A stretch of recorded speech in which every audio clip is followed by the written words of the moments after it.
Hi friends and welcome back to my channel, and if you're new here, hello. My name's George Agambar and I'm a UK music producer. Welcome back to my short series taking you through the very basics of recording. The very basics. Even if you've never dived into the wonderful world of audio production before, by the end of this series you should be able to record and produce your first ever song. So make sure you stay tuned and hit the subscribe button and notification bell to follow along. And things will never be the same when I hear your name since you kissed me in the rain.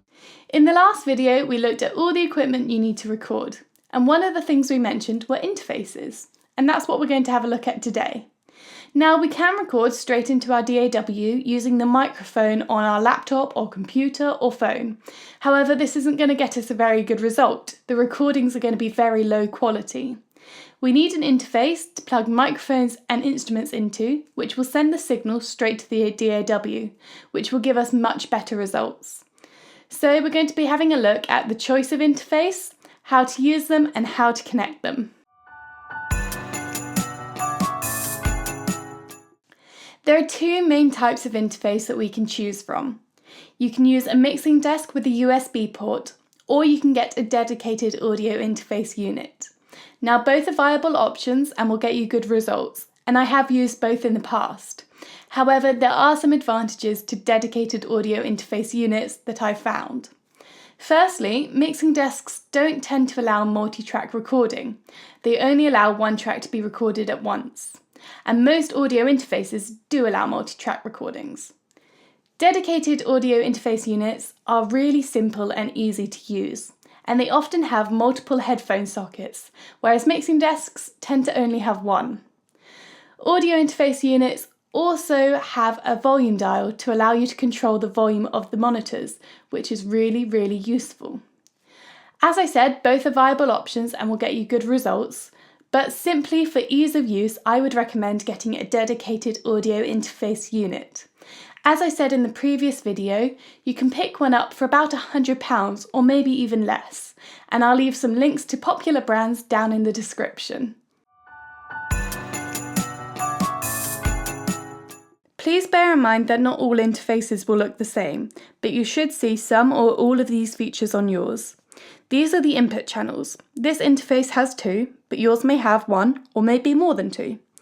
This is where we plug in our microphone or instrument using an XLR or unbalanced jack-to-jack lead. Next to these inputs are the gain controls for each channel. Here is where we turn the phantom power on and off, which we'll look at more when we talk about microphones. This dial allows us to control the monitor volume. And here is where we plug the headphones in, and each socket has an individual volume control for the headphone volume.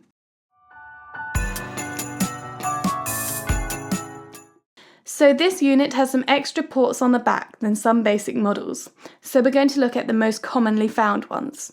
This is the power switch and where we plug in the power lead that should come with the unit.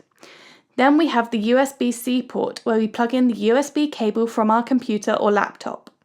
Next we have a MIDI input, which is where we plug in any MIDI controller or device you may have.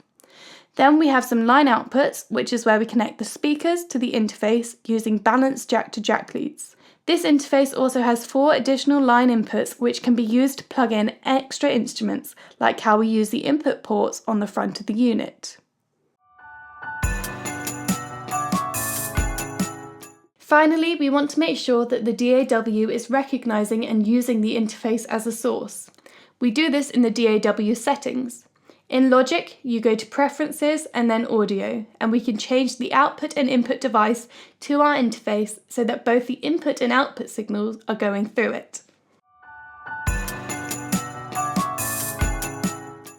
So that's how to choose, use and connect an interface. They're great to have and essential to getting a good sounding dry recording. In the next video, we're going to be having a look at monitoring and different ways to listen to our mixes. Thank you for watching this video. Let me know your thoughts in the comments and if you have any questions, and make sure you hit the subscribe button and notification bell, and I will see you again very soon.